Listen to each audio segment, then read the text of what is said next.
बिस्मिल्लाहिर्रहमानिर्रहीम। जी हाजी साहब ने ये सवाल पूछा है, हाजी मुनीर साहब ने ये पूछा है कि अगर फ़र्ज़ की नमाज में जमात से रह गए, इशा की नमाज में लेट आए, फ़र्ज़ की जमात हो चुकी थी, तरावी में शामिल हो गए, तो क्या वितर जमात के साथ पढ़ सकते हैं या नहीं। बल्कि हाजी साहब तो ये पूछ रहे हैं कि क्या जमात भी करवा सकता है वो बंदा कि नहीं। जी जवाब इसका ये है कि उलमा ने मना किया है, इसमें कोई शक नहीं है कि आदत न बन जाए कि फ़र्ज़ की जमात जानबूझकर छोड़ दिया करे और फिर उसके बाद तरावी जितनी मिले वो पढ़ ले और वितर को बाकायदा वो जमात के साथ पढ़े। इसकी आदत नहीं बनानी चाहिए।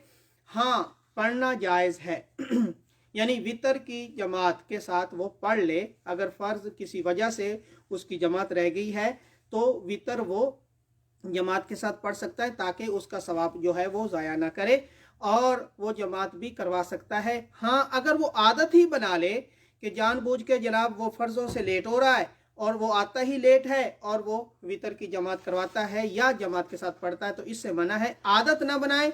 कभी कभी ऐसा हो गया है तो उसके लिए जायज़ है, वो वितर की नमाज जमात के साथ पढ़ भी सकता है और जमात को लीड भी कर सकता है। अल्लाह रब्बुल इज़्ज़त हमें दीन समझने की तौफीक इनायत फरमाए। अस्सलामु अलैकुम वरहमतुल्लाहि वबरकातुहू।